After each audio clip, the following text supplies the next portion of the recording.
Admiral Burho, distinguished members of the faculty, members of the alumni, members of the staff, members of the Board of Trustees, family members and friends of these graduates, and especially all of you who are graduating today, my warmest words of congratulations. I'd like all the graduates to stand and turn and face the audience, and again we express our love for them and gratitude for their lives.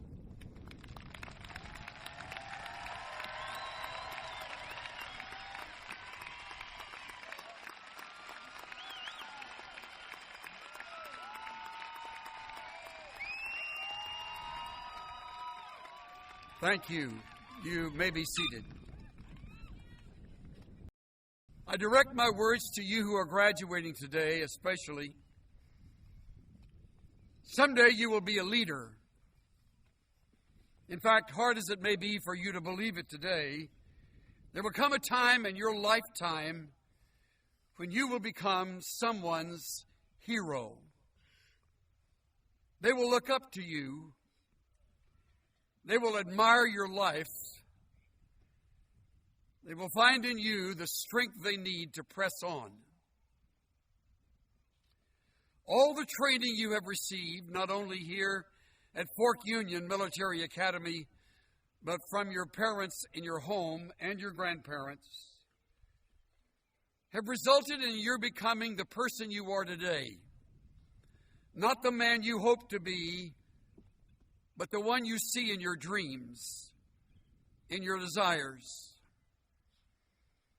You will someday become others' example.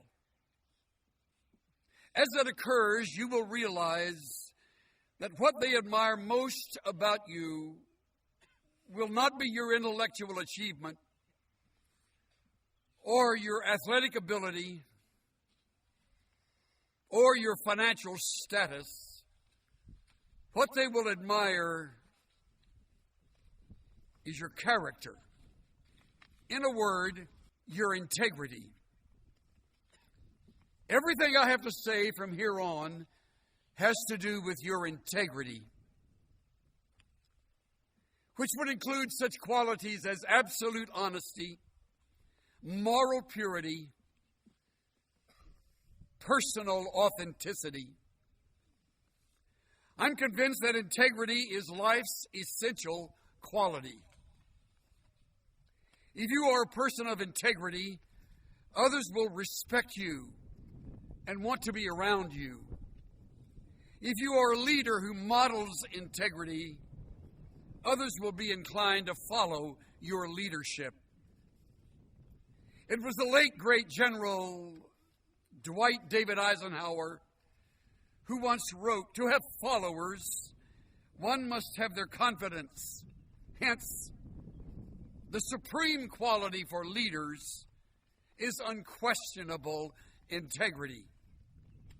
If one's associates find him guilty of phoniness, if they find that he lacks forthright integrity, he will fail. His teachings and his actions must square with each other. The first great need, therefore, is integrity." Several things will be true about you when you have this all-important quality in life. You can be trusted. You will keep your word. Furthermore, you will not fake it, acting like you are someone you are not. That is called duplicity. You will not pretend you are someone you are not. That is called hypocrisy. People with integrity have nothing to hide. They have no well-guarded secrets in their private world. Therefore, they have no fear of being found out. There's nothing to find out. Your lives will be like open books. Don't misunderstand.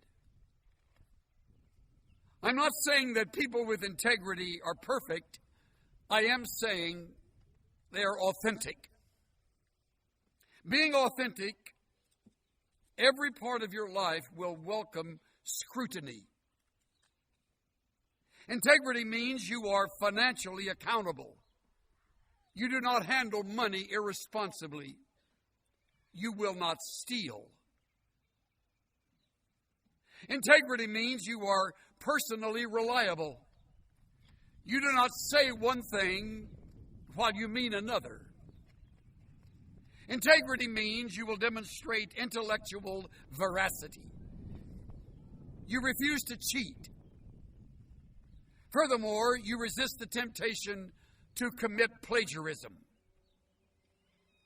Integrity means you exemplify moral excellence. Your public world and your private world will be like congruent triangles. Integrity means you face reality head on. When you have done what is wrong, you acknowledge it quickly and fully. You do not deny it or attempt to rationalize your way around it. Integrity means you are verbally responsible. Your word is trustworthy. You refuse to lie. That alone will make you unique in this 21st century. Several years ago, two creative and rather courageous young men decided to team up and write a very unusual book. It was a book that made our nation blush. They did an extensive study of people from all walks of life in all 50 states. Their research was thorough. It included younger, middle-aged, and older adults. It included both men and women, people of various races, and who represented the full spectrum of economic backgrounds. With the use of an in-depth questionnaire and the promise that the identity of all who participated would be guaranteed anonymity, they found multiple thousands of people willing to respond to their query. Appropriately, they titled their book, "The Day America Told the Truth." It proved to be an expose of ethical corruption and personal compromise. What they learned was shocking. Among their discoveries, only 13% of Americans consider the Ten Commandments binding and relevant. They learned that most Americans lie regularly at work, to their family members, in their homes, and even to their associates in the workplace. They learned that Americans admitted to goofing off an average of 7 hours a week. In fact, half our workforce admitted that they regularly call in sick when they feel perfectly well. Here was the clincher for me. They asked the searching question, what are you willing to do for $10 million? They found 25% said they would abandon their families immediately. 23% said they would engage in prostitution for a week. 7% said they would be willing to murder a stranger. Pause long enough, men, to do the math. In a random gathering of 100 Americans where you are present, there would be 7 who would consider murdering you if the price is right. In a group of 1,000, the number increases to 70 who would be willing to pull the trigger with you in the crosshairs of their scope. Graduates, As your teachers and mentors have repeatedly informed you, the world you are entering is not a playground. It is a battleground. Therefore, I warn you, it will not be easy to apply the disciplines of integrity in a culture that is eroding.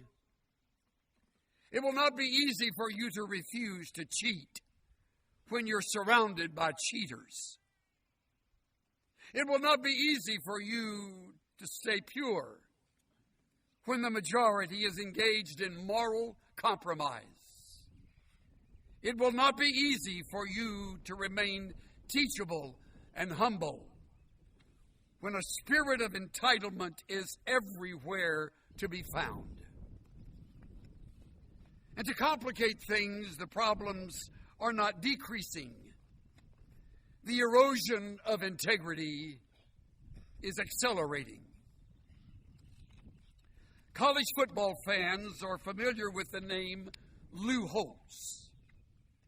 Holtz led Notre Dame to more than 100 victories in the 11 seasons he was their head football coach.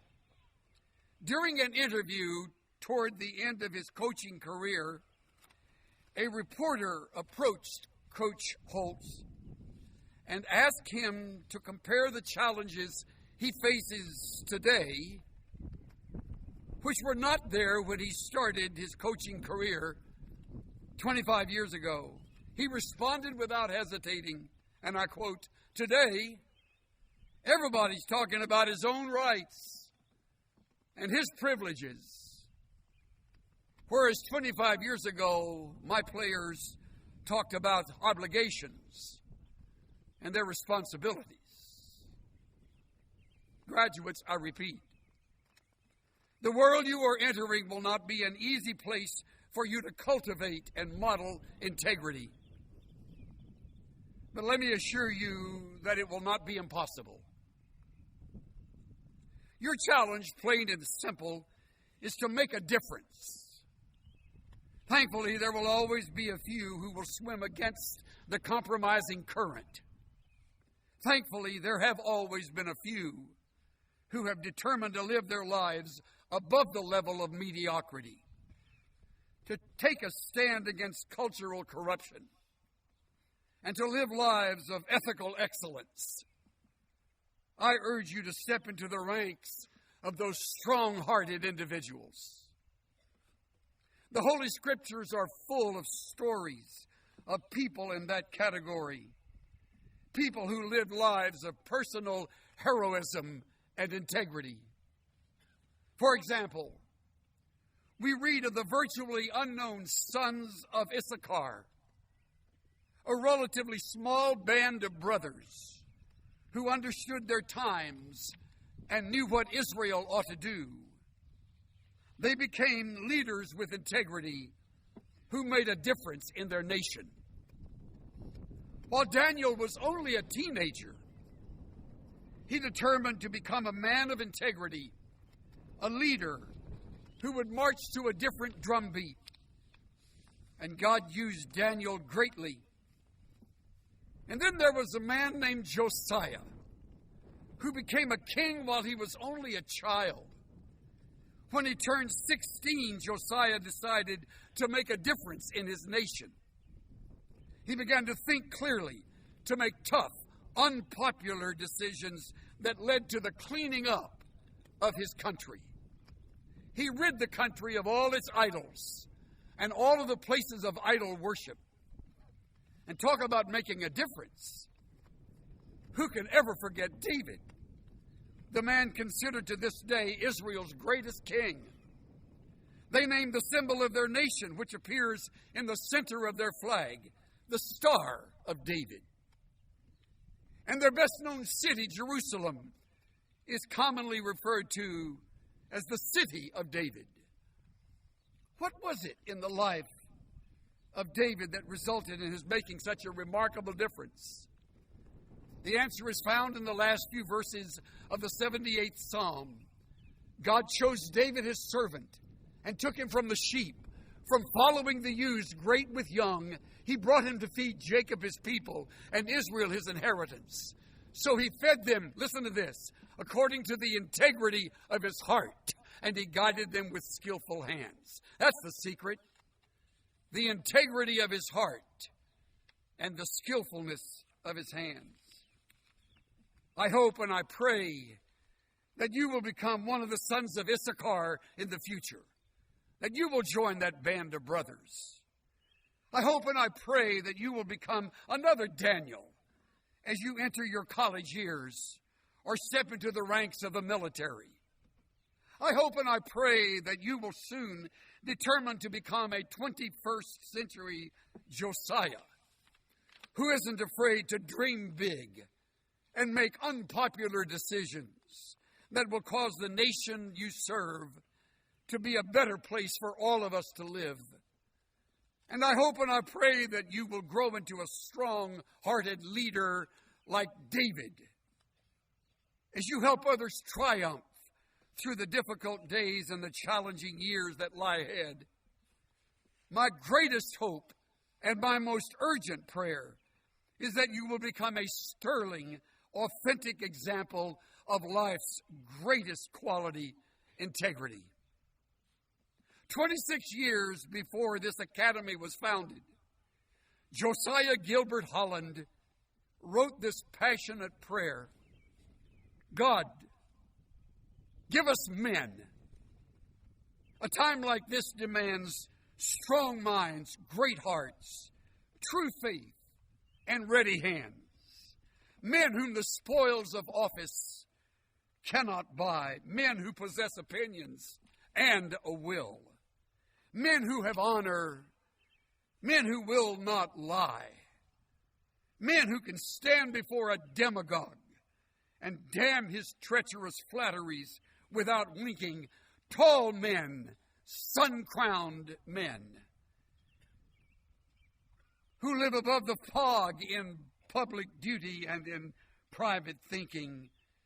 For while the rabble with their thumb-worn creeds, their large professions and little deeds mingle in selfish strife, freedom weeps, wrong rules the land, and waiting justice sleeps.